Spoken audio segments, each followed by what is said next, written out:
Good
evening, good evening, good evening, everybody.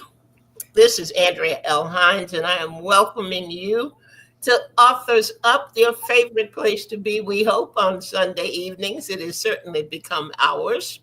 And my co-hosts are with me tonight, and you know who they are, but they're going to say hello on their own. Hey, Miss Ruth, how are you?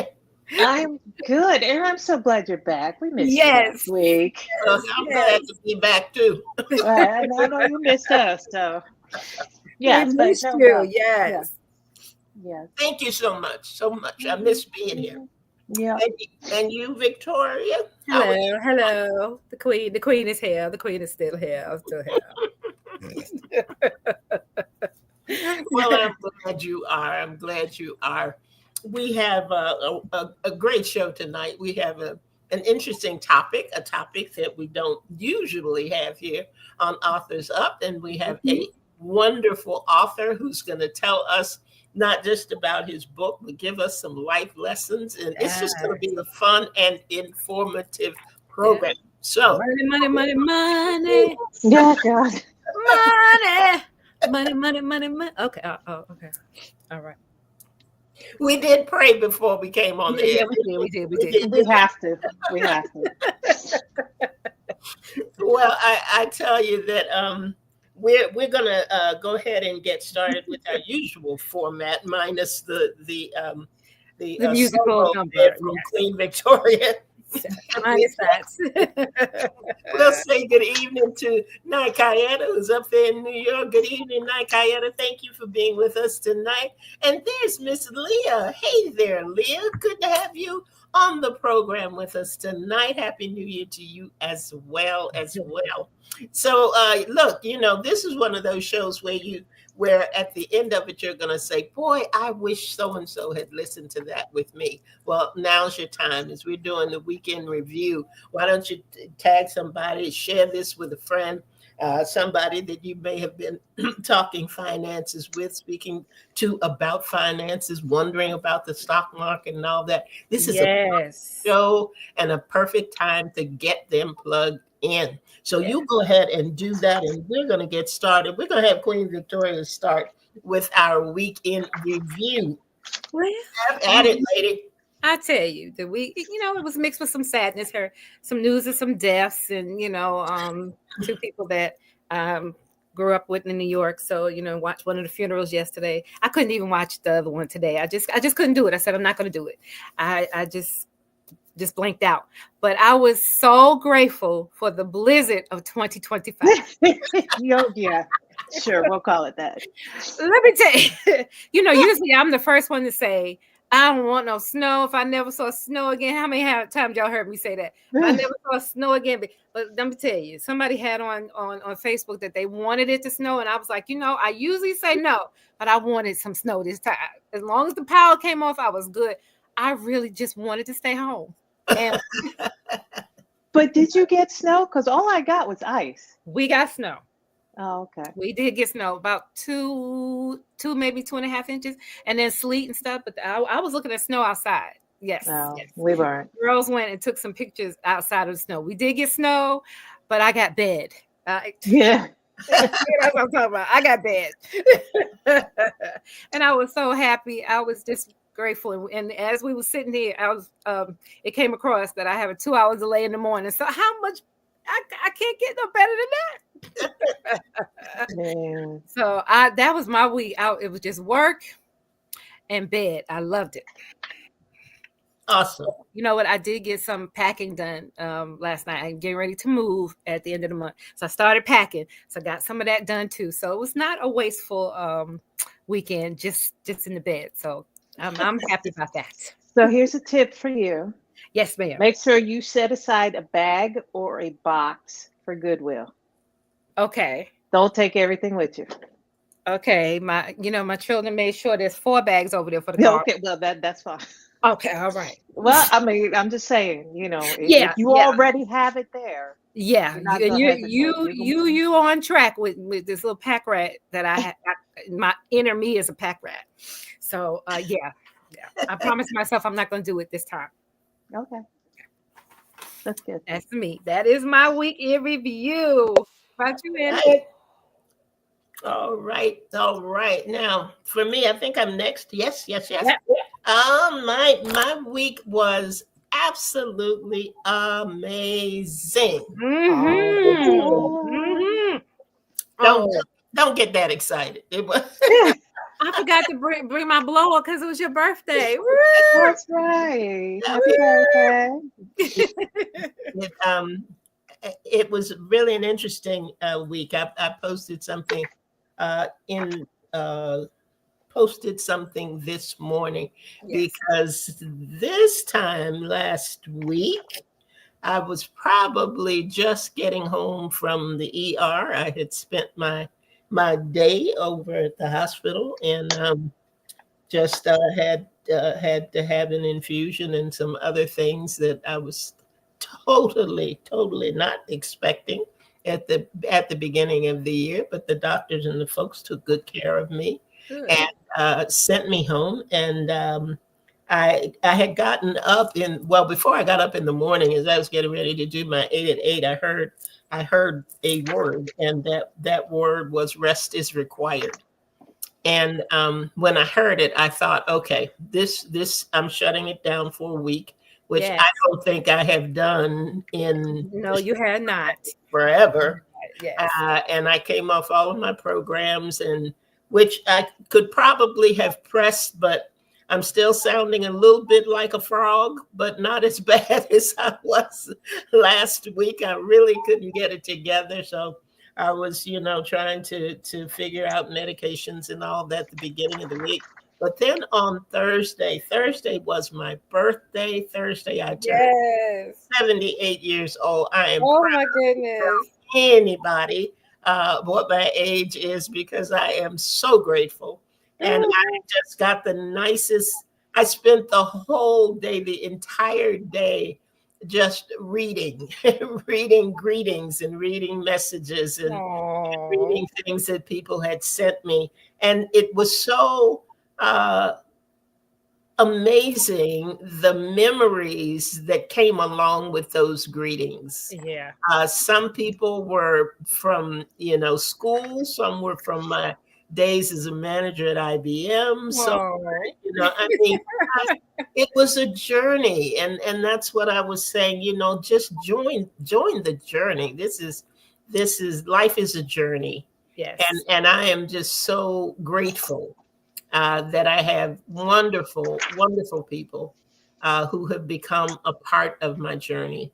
And I just really, I was just grateful. I just had moments of just being overwhelmed and just sitting still and just telling God just how thankful I am. Amen. For people like you, Victoria, and you, Ruth, and our listeners. Leah said 78 looks good on you, Elder. Thank you, Leah. It does indeed. You look wonderful. Laurie, Nikayetta, people that we have met through Authors Up and those and 8 at 8 and all the other ALHB shows, and the even some of our guests had reached out, and I just, nice. I mean, it made me feel good. And it turned out to just be a pleasant week, even when the storms came. Yeah. Yes. The natural storms and the emotional storms, Yeah. even when they came, even when hard decisions had to be made, even when there were disappointments, there was such a rejoicing in my heart for the journey and the life that God has given me. And Amen. it Amen. just made me feel good. So last week, regardless of, instead of, in spite of, Right up. because of, it was a great week for me. Come on now. Great. Yeah, it was a good one. A happy belated birthday. Thank you. Absolutely. No bubbles this year. No No bubbles. bubbles. Absolutely not. Absolutely not. Rose, what about you, lady? So let's see. Well, you know what? I'm in getting ready for grandma mode. Yeah. So Yeah.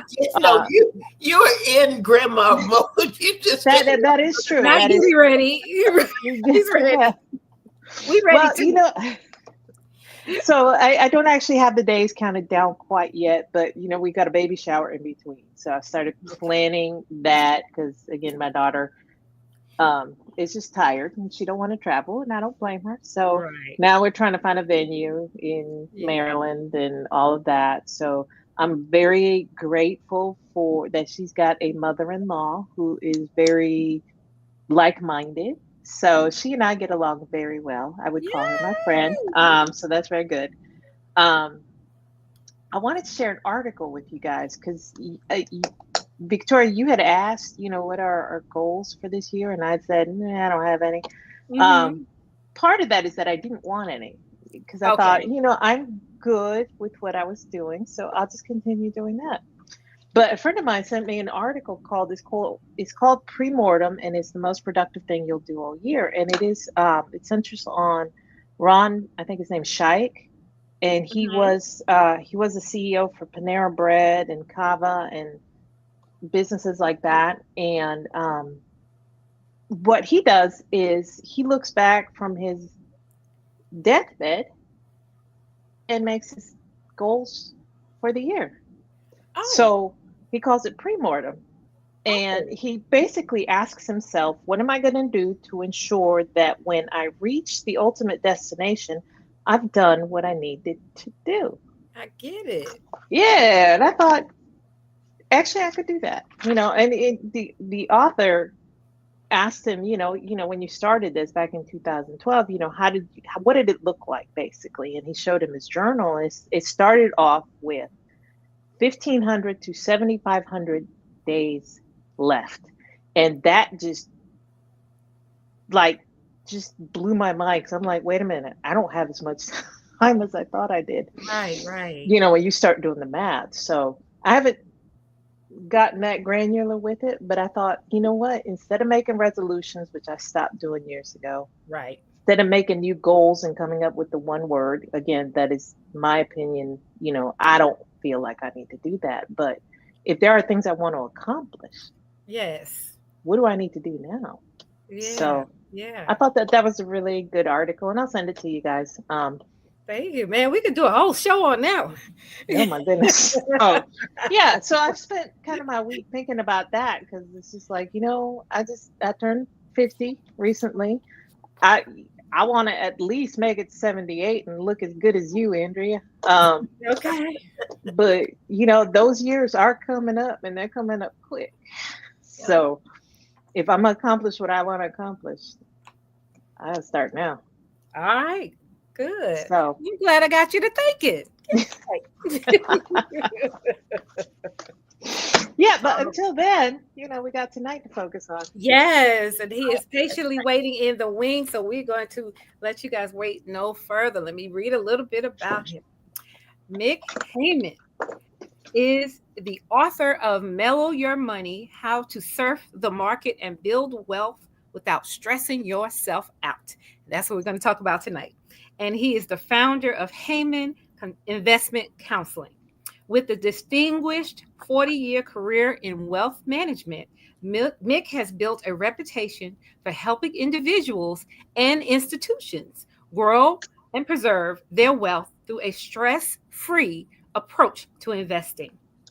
Mick holds a bachelor's degree in economics from Northwestern University and is a chartered financial analyst, CFA. Although his formal education is in economics, Mick's passion for philosophy and psychology has greatly influenced his understanding of market dynamics, emphasizing the role of human emotion in financial decision making. His work highlights the importance of a balanced approach to wealth, viewing financial health as integral to overall well being. Residing in San Diego, Mick enjoys an active lifestyle, engaging in tennis, golf, surfing, and practicing meditation, yoga, and we gone. We'll ask you to pronounce that one. I think it's we gone. He also has a deep appreciation for mystery novels and Russian literature. And after this short break, we will welcome Mick to the stage and we'll be back to talk about his book. Hang on a sec.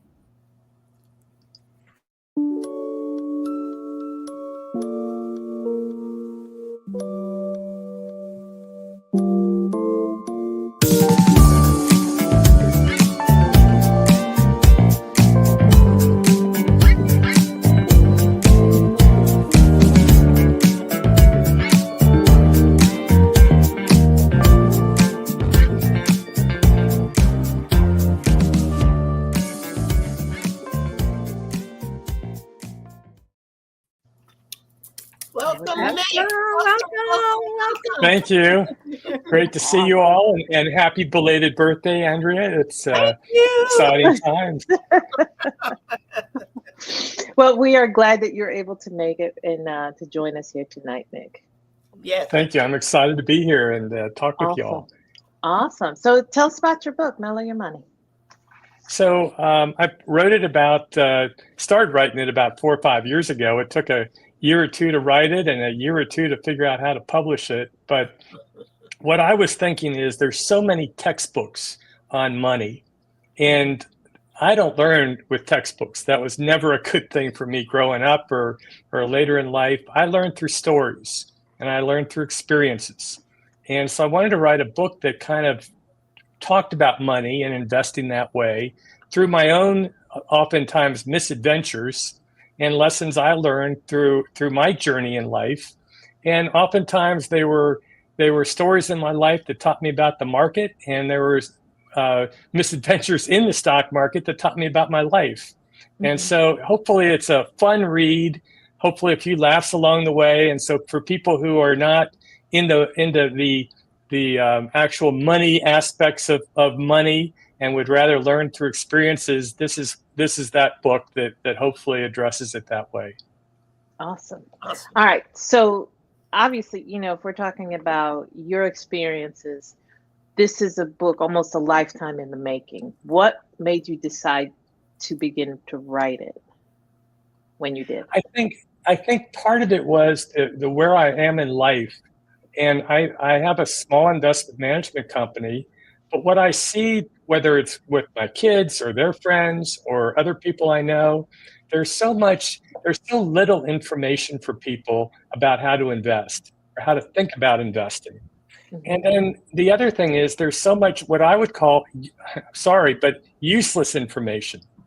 All this noise out there, whether it's social media or whether it's the news headlines, it's all almost made to distract us from the basics of what you need to invest. And it gets our emotions fired up. And emotions are actually what drives the market. And in the book, I say it's not about ignoring your emotions, but about interpreting them. And I just never saw anything out there that really helped people interpret that way or look at how to invest for the long term.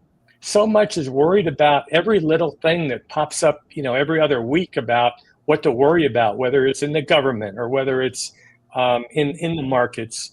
And all that it can distract us from what we're really about in investing for the long term. So it's really about trying to help people invest, for their later years and also do it in such a way that takes the stress out of it. So many people see the market as a stressful place. And when you do that, you run away from it. You don't want to pay attention to it at all. And to me, part of a balanced life is dealing with everything, dealing with spirituality, dealing with, your family. And at least if you've dealt with the money part, then that part isn't going to come back and haunt you. Well said. Well said. So how did you decide on the lessons and the stories and the correlation between all of that? It was kind of a half memoir type of thing. So I looked back and I said, what was the first thing I learned? And there was an amazingly eccentric lady that was my first client who had many crazy things that she would tell me. But her goal, she had enough money, thankfully, from her family that her only goal was to give money away. So income was all she cared about. She didn't care about markets going up or markets going down. And so she had a lot of stocks from her family that she had, they had owned for many, many years. And so if income was the only thing she cared about and not about the ups and downs, we didn't have to sell anything. And so we nicknamed this the strategy of benign neglect. Of course, we weren't neglecting Eloise. She was an amazing person, but we were not doing much in her portfolio. Well, at the end of the year, when you looked at who did the best, the people that we were buying and selling and doing all this trading, or Eloise, Really? guess who outperformed everybody? Eloise. Wow. By doing nothing, by oftentimes sitting, you actually do better than all these people who are in their Robinhood accounts and doing all this trading. And you hear about all these Wall Street guys doing this and that. You can sit there and actually oftentimes do better than all those people. Wow. Wow. That is awesome. And I will say, I still remember we had a civics class in high school, one of the high schools that I went to, and I did learn about the stock market. I remembered that I liked it, but I didn't go no further than that. So it was, math, all of that, and that was not my area of expertise. But, reading, for me, I don't, like you, I'm not good with textbooks. I do like reading, but it has to be more palatable. So don't tell me about the stocks. Don't tell me I need to do this or do that. Right. Give me stories, and I feel like your book did exactly that. So it made it more, oh, okay, I understand it now. So when you say that the market is driven by emotions, that makes sense, especially when you look back and you go, oh, okay, something happened and now the market is affected by it. So, for me, your book, your book gave me that much clarity, as I was reading it. So I truly enjoyed your stories. I loved Eloise, by the way. She was great. Yeah. And, even, the stories about your dad and all the other, the two doctors and all of that, I feel like they just humanize what I think a lot of people are scared of when they think about the market. Right. So let me ask, but your book was not intended to be a guide or a, get rich quick, any of that. For sure. I thought it was. I was ready. I was like, yeah, let's go. No, it's more about the long game is really the way to do it. And, even to go back to the title, when we moved, I grew up in Ohio, and surfing was not the most popular sport in Dayton, Ohio. But when we moved out to San Diego, my boys took to the water like magnets. And so I thought, well, I've got to learn how to surf.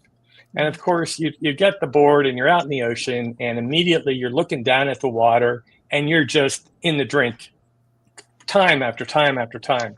And finally, somebody said, look to the shore. If you look down, that's where you're going to go.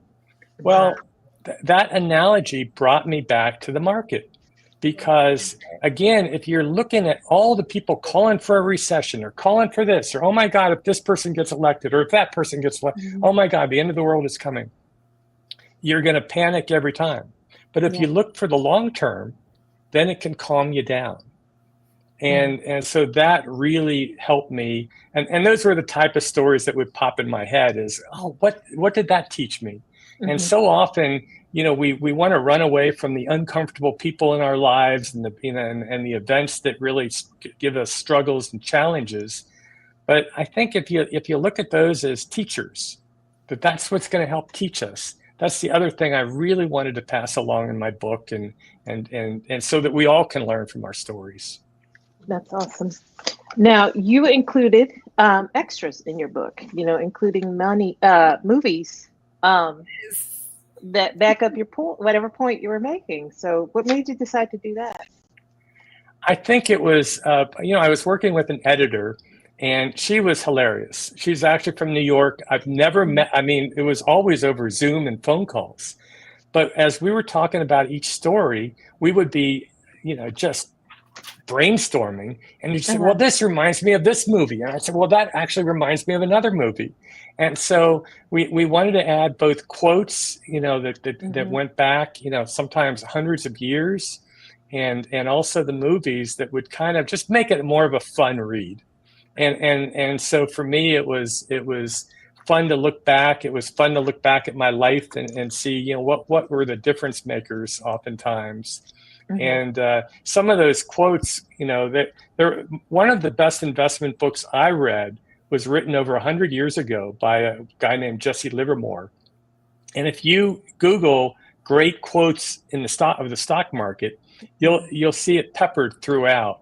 And he wrote that book based on his stories. Wow. And so nice. I don't know if 100 years ago from now, no one would be reading this book, but I tried to model it out because I have not yet found a book that had the stories like he had. And that's the amazing thing. We think, how much has changed in 100 years? Gosh, how much has changed in 10 years? Right. But emotions haven't changed in thousands of years. And that's why those things can still be appropriate today. Yeah, no, human nature, we pretty much spot on whatever generation we live. So, all right. So what, was it a stretch for you to write this book? From investment and all of that, from what you were doing before? It was a totally different experience. But what I reminded myself of, if someone had asked me when I was 10 years old, what do you want to be? I would have said, I want to be a scholar and an author. Well, I don't know if I ever got smart enough to be a scholar, but I thought I could get 1 out of 2 right. And so I love to write. I like to be, when I was in high school, I would write these funny little articles. Our sports teams were horrible. And so you may as well have some fun writing about the soccer team or whatever it was. And a lot of times it was I was on the team, so I could poke fun at myself. I even have a story about my basketball career in there that was a great misadventure, but it was a game where we were down, I think 94-24 or something like that, and our coach is furious because they've got their starters and they want to get to 100. And in the end, we decided to stall and try to keep them under 100. And the final score was 99-28.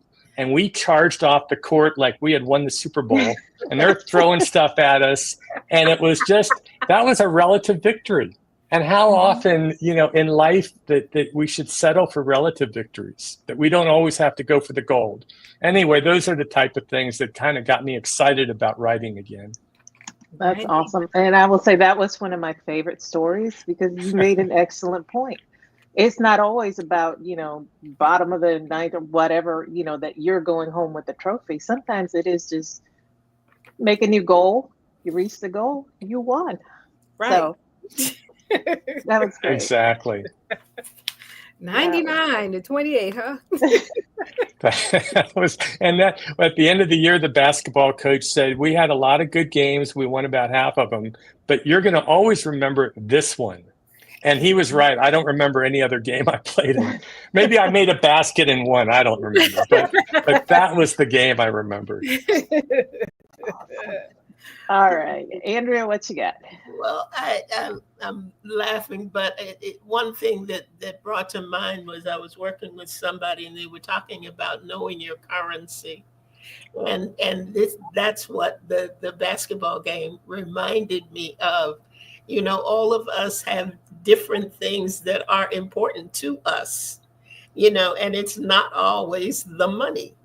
It's not always that. It's not always winning. It is about the perspective and the way in which you look at things, and the fulfillment that you get out of those things that you decide to focus on. Miss Eloise was my favorite character. I mean, when you started talking about her, I thought, I love this woman. Just her outlook on things, and the amount of money that she would decide to bless the different.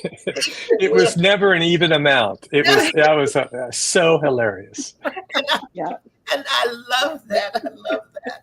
I wanted to ask you about a couple of things. I want to ask you about, and if we have time, I want you to talk about. I call him the maybe man. It's the Chinese gentleman that you talked about. That when people would ask him a question, it was never a yes or no answer for him. It was maybe. And I want you, if we have time, I want you to talk about that. But for people who are afraid of the market or don't understand the market or have been, I know that I have attended different classes about stocks and all of that, and always came away just thinking, no, never mind. It was just overwhelming. But with your book and the way that you've written it, what are a couple of things that you think are the most important for somebody who, just really doesn't have a clue how to navigate all of this? So I think there's a couple of things that come to mind. And one is from one of my clients who used to say this to all of his grandkids. And he'd always say, pay yourself first. So in other words, when you're thinking of course, you've got to pay the rent and you've got utilities. But at that point, put some money away. Get used to saving some money. Because if you don't do it in the first part of the month, you're not going to have any money left at the end of the month. Mm-hmm. And I think that's true almost no matter what you're making. I've seen people with a lot of money who squander it all because they just spend it all. But if you think about trying to pay yourself first, and then of course, the first thing that you do, I wouldn't say buy stocks. Have some money put away in an emergency fund. And so this isn't the get rich quick method. Mm-hmm. This is about, long-term, what's best for you. So you don't have to pay that much attention over the long term. Mm-hmm. But once you have that emergency fund, go slow, invest a little bit every month. And so if you do it that way, you don't care if the market goes up or down. You think of it this way. If you're putting a little bit every month in the market, if the market goes up one month, you're saying, oh, good. I'm glad I made a little money that month. Mm-hmm. If it goes down that month, you say, oh, good. I get to put it in at a lower price. And so in a way, that gets back to that Chinese story that we have in the book, that you don't know what's good or bad in life. In this case, the guy, I think he had his horses stolen at some point, and they went, oh, no, that's too terrible. Well, the next day, or I guess before that happened, his son fell off a horse, and oh, that's terrible. And then they came through and were enlisting everybody in the army, but they didn't enlist the son because, of course, he had broken his leg. Right. So we never know what's good or what's bad. And so in a way, back up from all our judginess. And so, but that's, when you look at investing, going slow really can help. And then I think when you do find things get out of balance, don't be afraid to put them back in balance. Well, and that gets to another last point I would say is find out what your risk tolerance is. Mm-hmm. Everybody's unique in that way. Some people, if they have, whether it's 1,000 or 10,000 or more than that, how much could the market go down that would not scare you into selling? Sometimes that's 50%. Sometimes it's more. Sometimes it's less. But if you never get invested over your sleeping level, then you're not going to be afraid when it goes down. And so that's something each of us should pay attention to. And the only way to do that is figure out, if the market went down 30 or 40%, what would I do? How would I feel if I had 10,000 and now it's 7,000, if it's all in stocks? Well, if it's half in stocks, you only lost half of that. Okay. And so there are ways to figure out what your risk tolerance is. And so then don't get out of balance. If the market goes way up and you were 50% in stocks, but now you're 70%, move back to your 50%. Be more of a mechanic. Now, when you do that, believe me, all the news will be good. The people will be out there saying, oh, the market's doing great. Don't worry about selling. In fact, you should be buying. All the good news happens when the market is up. That's the time we should be rebalancing. Same thing on the downside. When the market goes down, it's never on good headlines.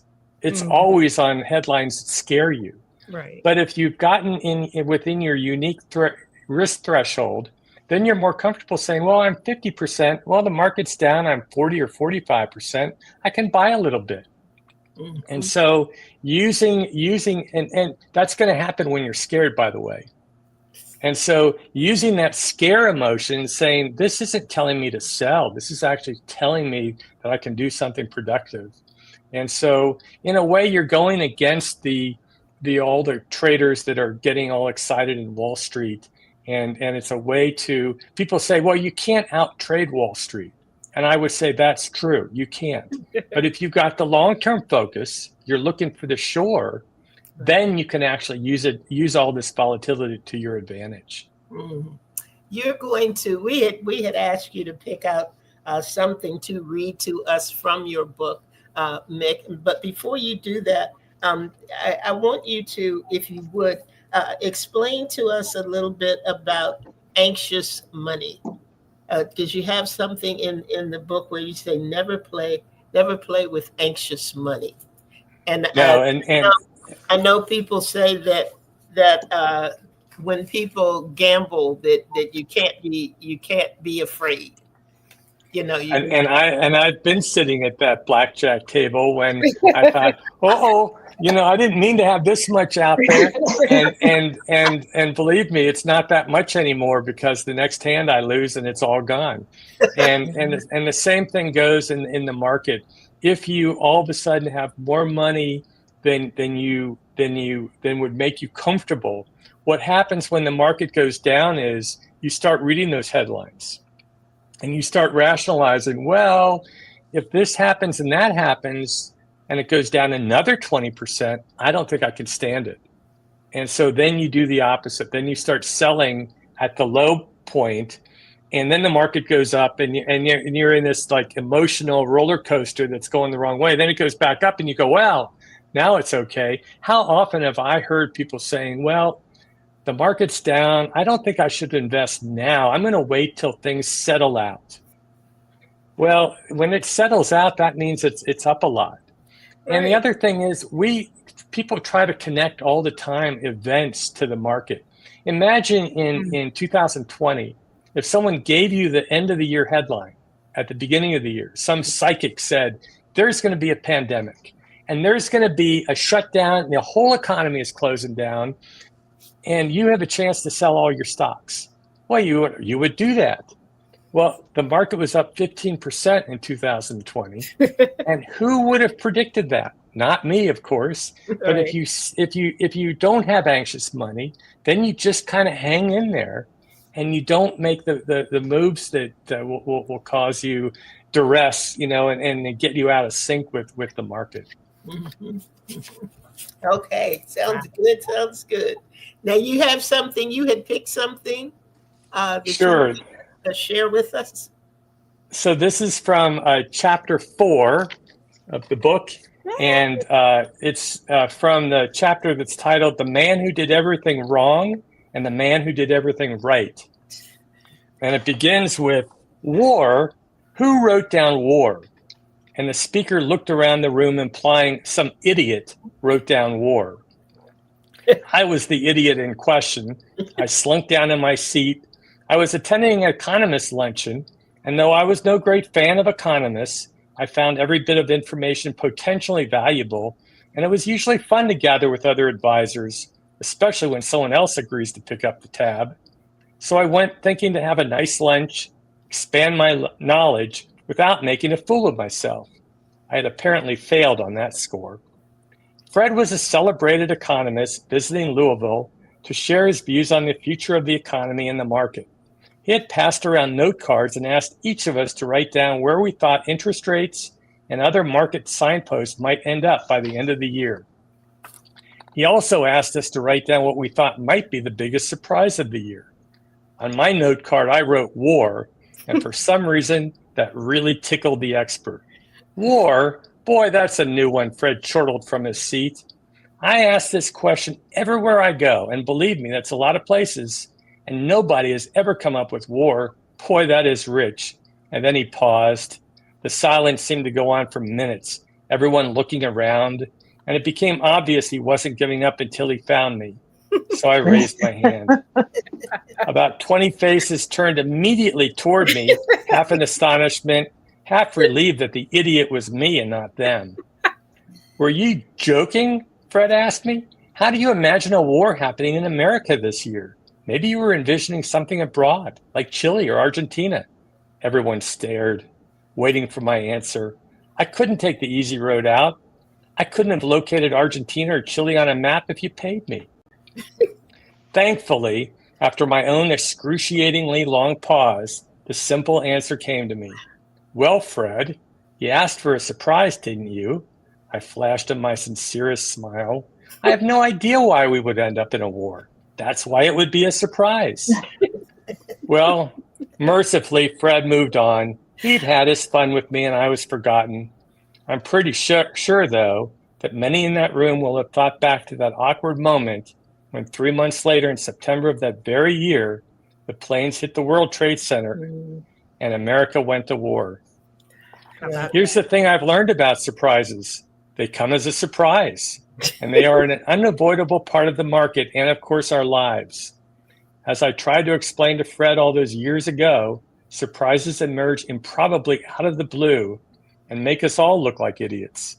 But if we're prepared, we can grow from them in ways that predictions can never offer, because we have to pivot in the moment, and in doing so, we learn firsthand how well we've prepared for the impossible. I had predicted the unpredictable war that came upon us in 2001, but did I act on this possibility? Did I warn my family, sell my stocks? No. My prediction was just a fun and somewhat embarrassing story about how stupid I looked at an economist luncheon until the impossible happened on that horrible day. Right. And then I have a quote here, inspiring words you can take to the bank. The folly of forecasts. My life has been filled with terrible misfortunes, most of which never happened. Michel de Montaigne. Most of which never happened. I love it. I love it. I love it. Thank you so much, Rick. Thank you. Get well, the thank book. you all. Get the book, everybody. That's my takeaway for tonight. Get the book. Oh my goodness. The book is full of stories like this. It is definitely news you can use. The title was making me think I was going to write down word for word, but I was pleasantly surprised to know that it made me think about money in a different way and not to be scared of it. And I didn't have a class like you, Ruth. They didn't teach us stocks in school. You know, I didn't learn that, but I'm learning much more than I, than now. And I think it's wonderful. Get the book, guys. Just everybody. I think everybody needs this in their library for real. It was a beautiful book. Thank you. Thank you so much. And it's been so fun talking to you all too. Well, we know that we can find out more about your approach to investing at mellowyourmoney.com. Mellowyourmoney.com. How can our listeners and our viewers get in touch with you if they have any questions or just want to reach out to you? And by the way, I would love to communicate to anybody who likes to chat about things, and I've got time in my day to do it, and I really enjoy it. So Good. Mick@mellowyourmoney.com is my email. Okay. And please don't be afraid to communicate. And of course, the book and everything is available on Amazon. And also an audiobook if you haven't got tired of my voice. It's that was a fun, No, not at all. that was Not at all. that was a really fun experience to try to read the things. So Good for you. Good for Well you. done. Well done. Well done. Boy, I tell you, the time goes by so fast, so much faster. It does. Victoria, did you have any other questions for Mick or anything else that you wanted to ask? I just like some of the quotes. I had 3 quotes that I liked, but I'm okay. But the one I really liked was on page 33. Living is meant to be fun, and some degree of risk enhances life. I like that. I love that. that is And helps with the balance. it does. And on page 5, as I was reading, I wrote it down. Money is just an expression of us, what we value. And I was like, wow, that makes sense. That makes a lot of sense to me.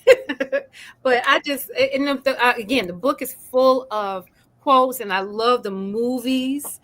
Some of the movies I have seen, and some of them I'm now going to go back and watch. So it's so much more to this book than we can even tell you about because we're out of time.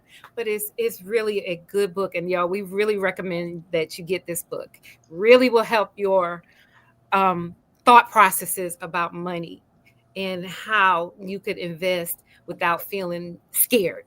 I like that. Yeah. Not scared. Thank you so much. Yeah. Wonderful. Wonderful, Mick. And I appreciate you in inviting us to have further conversation with you because as you can tell, we love to talk. you do, but I enjoy. This has been a fantastic experience, and anytime I would love to follow up with you all. Great. Well, do you have any another book coming? Are you gonna stop at this one, or what do you have in the works? You know, right now I'm really enjoying these podcasts, and so I've been kind of focused on that. And I talked to my son, who's in the business a little bit, and thought we ought to try one of these podcasts. And I'm going to model it after you all, though. I think I would have to do something fun like that. And then the other thing I thought is the whole mellow concept. Maybe I could apply it to mellow your politics or mellow your dating life. Or I don't know. I'm just throwing ideas out there. Oh, you know what? Now would be the time to do it. And we hear it. It's now in the atmosphere. Okay, we heard it. We're catching it. You heard it here first, folks. You heard it here first. Well, Mick, once again, thank you so much. Thank you so much for sharing. Thank you for following what led you to write the book and to write it this way. I think that anybody who gets it will not only benefit from it, but enjoy it, enjoy the read and enjoy the stories and the way that you've done them. So thank you so much for making time for us this evening. And is there any one thing that you would like to leave with our listeners and viewers tonight? I think of all the different things that it doesn't necessarily always have to do with the market. It's that point about using our experiences and the people in our lives. Some are our beautiful family and loved ones, and some are the most uncomfortable people around. But to use them as teachers, to think of our lives as chances to grow and just improve. And my dad is 93 years old and he's still growing and he's still learning, and I don't think it ever has to stop. And if we can look at our lives like that, it both makes us happier people and I think more meaningful. So that's probably how I would like to leave it. That's great. That is great. And Ruth, I know you always have something final for some final words, closing words. I won't say final words, but closing words for us. I'm gonna write this down and email you guys so that you guys can be Please do. wonderful too. No. When you're out, we could do Well, it. I was gonna say, I got some time off coming, so We somebody all gonna have to in take our up my lane, slack. and this is your lane, and you travel it beautifully. So Wait, hang on. Let me record her saying it right now. Oh, okay. See. All right. So, Mick, thank you so much. Speaking to Thank our you, Ruth. audience, of course. Follow us on social media. We are on Facebook, Instagram, YouTube. Just search for Authors Up, Authors Up Show, and you will find us. So, follow, like, subscribe, whatever you do, join us. You can also catch a replay of this show on Facebook at Saturday night at 7 p.m. If you're not on Facebook, the show will be uploaded to our YouTube channel and our podcast midweek. So take us with you wherever you go. Email us at authorsup@gmail.com with questions, or if you're interested in becoming a guest on our show. So we'd love to hear from you. All right. well done, Miss Ruth. Well done. Thank you. And we thank all of you for joining us tonight. Thank you so much for being a part of our listening audience and our viewers. We always hopefully have something for you that will uplift and encourage and sometimes just be pure fun. Because we need to have life on the lighter side sometimes. But I appreciate you all being here. We all do. And come on back. Join us next week. We're here every Sunday night at 7 p.m. And we always say that you never, ever know what's going to happen on Authors Up. So be sure to come back. We couldn't even tell you about it if we tried. So come on back and enjoy it with us. Have a wonderful, wonderful week. And we will see you next Sunday night at 7 p.m. for another edition of Authors Up. Good night, everybody. Thanks Good night. a lot. Thank you. Thank Bye. you all too.